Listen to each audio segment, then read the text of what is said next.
Hey, everybody. Thank you so much for joining in for this week's Mel Mel's Book Chat. I know it's a little goofy name, but it's because I want to create this kind of intimate atmosphere with all of my author friends and just learn more about their work. And so I just thank you so much for joining in with us today. And please feel free to drop your comments or questions. Today, my guest is the amazing educator author Rachelle Dene Poth. And yeah, I collaborate with her quite a bit. We are Edgy Match family, but she's got an amazing collection of books. You can find it at bit.ly/Poth Books. And I have it on the ticker, like on the bottom of the screen. But Rachelle, thank you so much. I know you've been teaching all day long. Thank you so much for joining me today. So thank you. I get so excited when I know I'm going to talk to you. It's the highlight of my day. But it's weird now because we're in a different setup here. So yeah, but Right. thank you. Thank you. I appreciate it. Yes. This is a different kind of collaboration that we're doing. So it is fun. And I actually enjoy talking with you all the time too. And it is the highlight of my day because I'm a terrible homeschool mom. So this is like something I'm kind of good at. That is not true. That is not true at all. Oh, girl, if you were here, if you knew. But it's okay. What is that word? Iterating. I am iterating every day. Today, I'm almost, after this, I have one more section with my oldest. But anyway, who cares about all that? That is not the conversation for today, but thank you for your support. I actually have Unconventional. I know. I'm excited that you have it. I am too, and I'm going to go out of order. I'm going to go ahead and let's talk about Unconventional because I just started reading it, and I have to say that I absolutely love the first few chapters that I begin to read. I love the parent engagement. I love how you share your story about how you were as an educator. You were who you were taught by, but then you started to get taught by some amazing educators, like when you were in law school, and you drop so many amazing thank yous to people. That impresses me. Like you're always sharing and giving other people kudos. I would love to be in your class. And then, as if that's not amazing, and by itself, you've got a whole bunch of great ideas for teachers and educators that they can use now. You didn't write this when the pandemic was going on, but it is clearly something that we can all use right now, and that excites me. So tell me a little bit about your journey with Unconventional. You're making me laugh because you keep holding that up. I want everybody to get it. And I didn't know if you were trying to like hide behind it. No, I appreciate that. But it is interesting. Like when I wrote that book, I actually was writing 3 books at the same time. And that was in the fall. I know it happened. It was in the fall of 2018, I think. So I think September, October, November at that point. So 2 of the books, the dates that they were due, I think were the day after each other, like November 30th, December 1st. And then the next one was December 19th. But that one, it ended up coming out about a year later. And in the process of it, I went through and changed a lot of things about it. But again, that came out in December of last year, not, of course, knowing anything that was going to be happening here and in the world, I should say.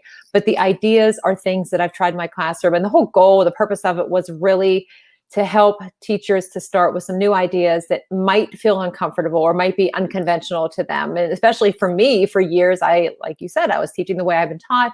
Not that there was really anything wrong with the way that I was taught, but my association was, this is what worked for me learning languages, so it should work for my students. And I don't teach anything related to STEAM or technology, so I shouldn't use any technology. And why would I use augmented virtual reality in my classroom? I'm just a Spanish teacher.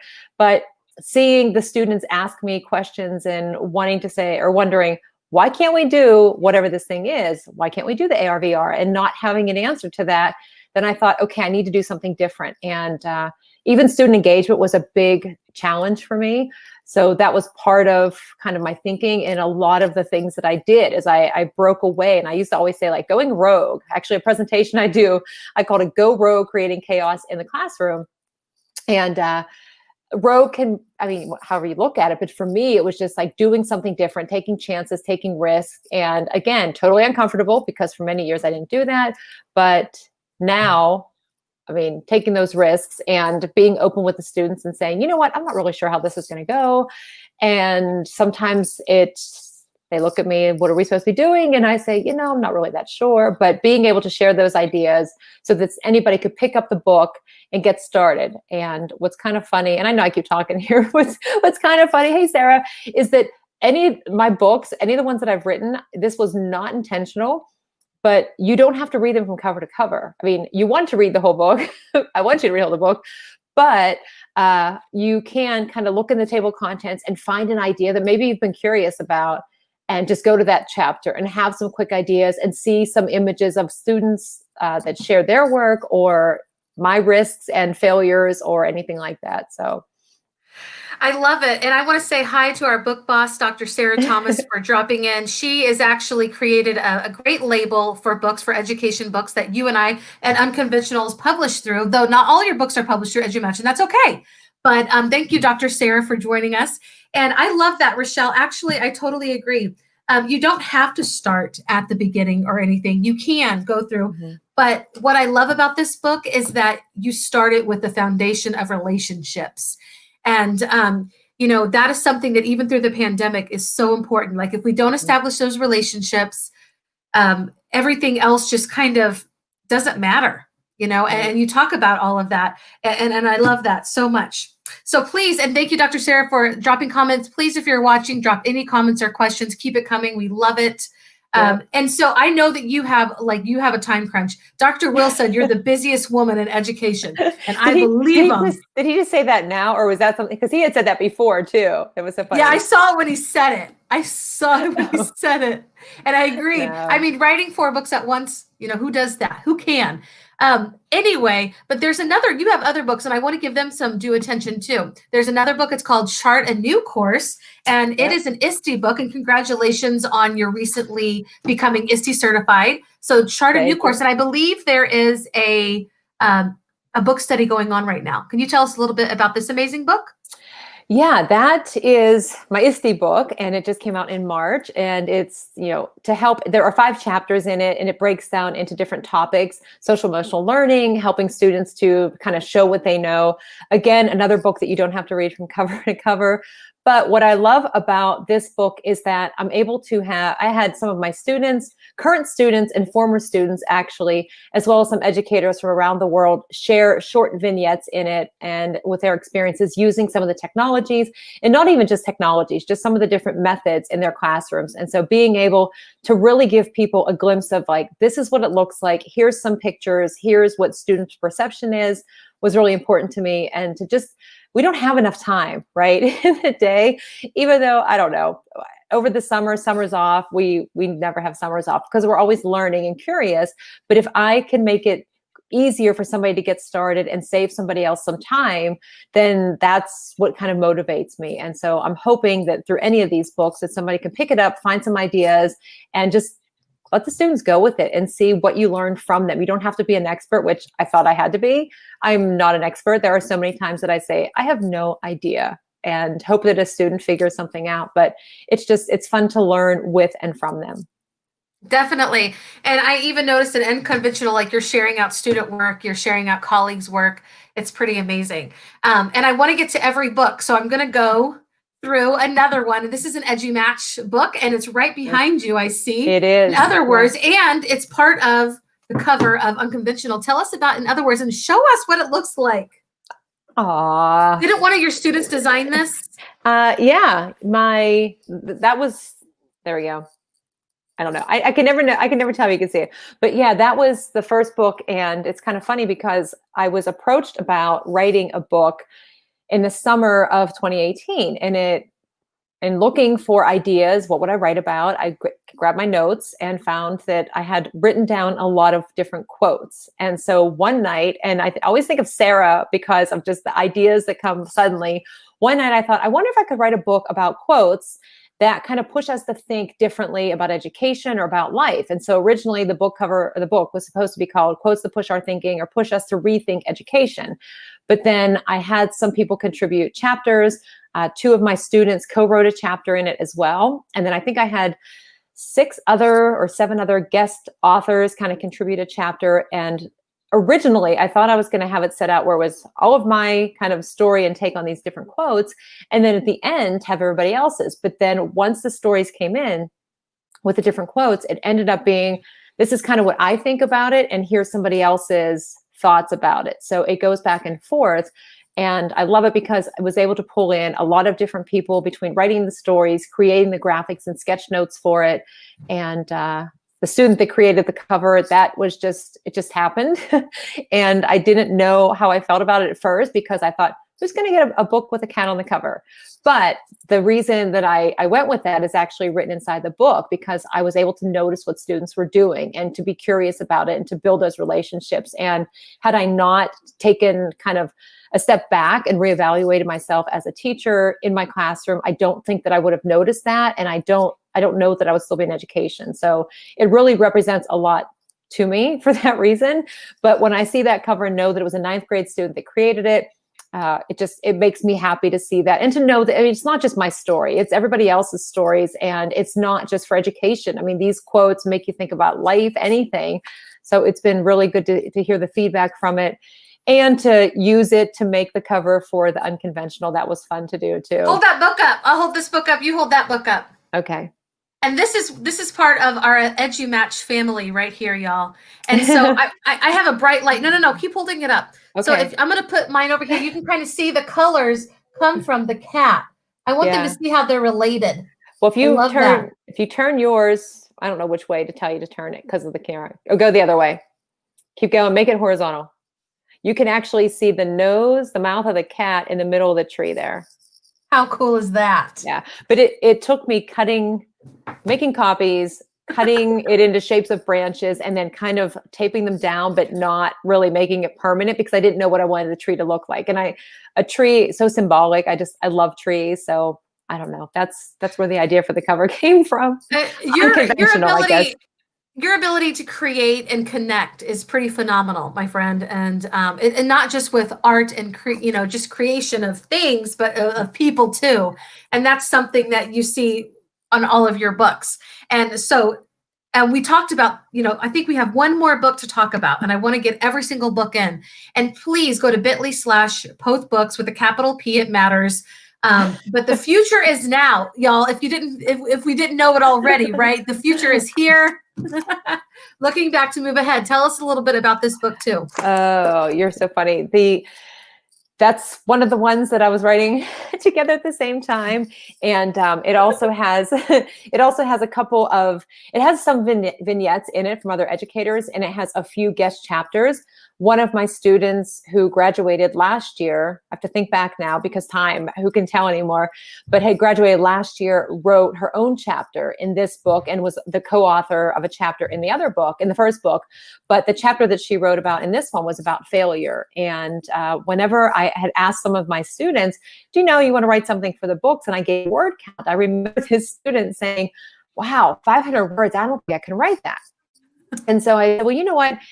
I gave them some quotes. They picked a couple of quotes, and this particular student just started to write some ideas in a document. And I read them, and I said, that's really powerful what you're writing. And I said, take some time away from it. And then I gave her my hack of just voice, like talking into it and letting it go. I said, process it, go back to the document, open it up, and just talk. Just think out loud, let it go into the document. Don't look at it, and then just give it a couple of days. So she did that, and she sent me a message and said, okay, I added more to it. So I logged in, and it went from, I think, maybe 500 or so words up to 1,900. And wow. It was, and I didn't edit. I read through it, and I put some comments in of things that it made me think about, questions that I had, and things that I thought that she could kind of, I don't know, elaborate on a little bit, just to push some thinking. And it ended up being, I forget, it was over 2,000 words. And I said, that's interesting. You didn't think you could do 500 words. And now, since that, she has written in my first book, in other words, she wrote the chapter in this. She also contributed some short vignettes in my EST book, and she wrote a piece for Mandy Freilich's book, Reignite the Flames. So, oh my gosh, that is so phenomenal. Can you lift this book up and show us the cover? Oh, that one? That's incredible, Rachelle. Literally, you helped create a writer. And the cool thing, everybody, is no, keep holding it up, please. But wait, I know. I know you think like I can't. Yeah, There we go. I'm bragging on you. Out. You're not bragging on yourself. I'm bragging on you. That is so cool. So for those of you who may not know this, Rachelle is she's a language teacher. Like she teaches Spanish and French, or just Spanish? Yeah, just Spanish now. I used to do French, but just Spanish, Okay. and then the STEAM course. Yeah. And she has transformed the lives of her students through, like, this is very unconventional. And I love it, because now you have one example, this amazing student who has contributed so much to the work that you've published. But I mean, I know that there are tons more. They may not have published work, but that you have influenced. And it's because you're not working in that silo, and you're not working in only your content area. You're constantly reaching out for things to give your students, and to show them that everything is connected. And for me, as a mom and as an educator, that is like gold right there. And unfortunately, we all don't know how to do that. And that's why your books are so amazing. Like, any one of them we could pick up, and we could like learn from you and engage with our students. And the coolest thing is, like, listening to young people. They're the reason that we're doing this. They're who is going to change this world. Like, it's their opportunity to get to be heard. And I love that you spotlight them. So kudos to you. And again, everybody who's listening, please go to bit.ly/Poth Books. And the cool thing about this too is, Rachelle, you blog like crazy. You blog like crazy. And I saw that on this link, this bit.ly link, like all of your posts come up. Oh, and yeah, so that's interesting how that happens. That's on the author or the Amazon author. That's one of the options. But I thought it was kind of neat the first time I did it, and I saw that happen. And I don't know, I figured I'd try it out. So how can we follow your work? And tell us who you blog for, and how we can follow your work. Well, I have my own blog, which is the RDNA 915, but I also post guest blogs on my site, just because there is so much information out there, and I really like to learn from other people. So I post guest blogs from others on there. And then I do blog for Getting Smart and Define Learning, the Newsweek STEM Informer, Neo LMS. And I don't know if I'm forgetting one or not at this point. That is great. I'm gonna put your name up here again. Like, everybody, if you're an educator out there, you're watching and you are not following, because you do have an amazing following on Twitter, but please, definitely you want to follow Rachelle. Oh my gosh. Anyway, did I say? No. We'll talk afterwards. I think I just messed up my. No, you did it.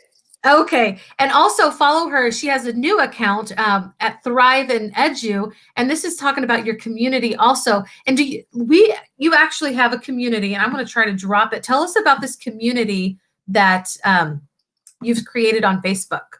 Oh yeah, the Thrive and Edu, that we love having our Monday and Friday chats, but it is a community that I started about, I think 5, 6, maybe 7 weeks ago now. It's hard to say, but just a space for educators to connect, to ask questions, to share resources, to share the work that you're doing, to look for answers, anything, just to have support, especially now as we're entering this new school year, which it has been a challenging week so far, but it was to be expected. I mean, it's not a surprise there, but I do love the community. I love seeing what people share in that community. I love having our live chats and having our guests. So I look forward to, Mondays and Fridays when we have somebody join us to have a conversation and, just see what's happening out there. And if there's a chat, or if there's a book study, or you've written a blog, or you're going to do a webinar or anything, we want to hear about it so that we can join in and support you. So. And really, that's probably what I love the most. Please join us at facebook.com/groups/Thrive and Edu. The coolest thing about like how you and I got to where we are and like publishing a book is just by taking opportunities that were out there. And so what you're doing in your community is sharing those opportunities, and also encouraging people to develop their skills and collaborate with one another. And it's just amazing. So those of you who are watching and you think, I would love to write a book, but I have no idea where to start, literally, it's taking those opportunities. EduMatch puts a lot of opportunities out there. You're putting a lot of opportunities. I try to share some too. So we're in a community of sharing, and we hope that you'll join us. And thank you for creating that. But please, please, please follow Rachelle on Twitter, and go to bit.ly/Poth Books with a capital P. And I just want to say thank you again for telling us about your work. I think you're incredible, but I'm completely biased. So, I would say the same thing right back to you too. But well, thank you. I do say that. No, but I enjoy being connected with you, and I'm thankful for EduMatch because really beyond, I mean, just beyond the books, I mean, just the whole network of EduMatch itself, the people that I've been able to connect with, that support that's been there over the last, I don't even know how many years at this point, so many great friendships that have been formed through EduMatch and the support that's there with EduMatch books. And thank you, Sarah Thomas, for being amazing, and just really appreciate it. So, and thank you, Melody, for having me on your book chat today. Heck yeah. I was prepared to talk about books that I'm reading for the book chat. I just started a new book yesterday, so I was all ready to go. But well, give a shout out. Go ahead. Who are you reading today? It's you won't expect it. The Math's Fixed. Ooh, so cool. The cover, I know. It's an education blueprint for the artificial intelligence age. So I just got it, just started it, and we'll see. And I'm still finishing the distance learning playbook, and I had finished How to Be an Anti-Racist last week or something. I like to read different books at the same time, just different ideas. That's just, I guess if I write the books all at the same time, I was reading books at the same time, right? I like to read romance books. Oh, I know. I am aware. I'm reading this one too, though, because I'm also going to be leading a Twitter chat next week, I think. Yes. Chapters 2 through 4 here. And I got to say, this is going to be an easy read. I've already blown through chapter 1 and 2. So I'm ready. Bring it on. Are you having a Twitter chat this week about your books, or did that already happen? No, it's Sunday night. Okay. Yeah, Sunday night will be the first one, 7:30 p.m. Eastern. And which hashtag do we follow? Book Camp PD. Book. I'm going to put that right out here. Hashtag. You want to give anybody a shout out right there? Yeah, I mean, well, actually, and now because the way that they do the book study is people submit recommendations for books. If there's books that you're reading, submit them to the Book Camp PD site by Meredith Johnson. And then all of those books are kind of put into a survey, and then people can vote on which books they want to be part of the fall or the winter, whichever part of the year study. So that's how I was very fortunate this year. I had a book, my Chart a New Course was in August, and now Unconventional. Actually, all 4 of my books have been selected. So I'm thrilled by that and honored by that, and thankful, of course, for people that voted for it. So it's a good opportunity. So share the books that you're reading, because I honestly do go there to get book recommendations. That's great. Yes. Thank you for telling us that. Yes. I want to just say thank you again for coming on my book chat. I love it. I love you. Of course, I see you a lot. We were supposed to do this a couple of weeks ago, but some stuff came up, and thank you for being flexible and joining me today in your busy schedule. So everybody, thank you so much for joining in. I hope you'll join in next week when I have another author come on, but it's been incredible sharing this time with you, Rachelle, and I wish you the best of luck. And of course, I'm going to see you again, but everybody have a great Wednesday, and we'll see you again soon. Bye.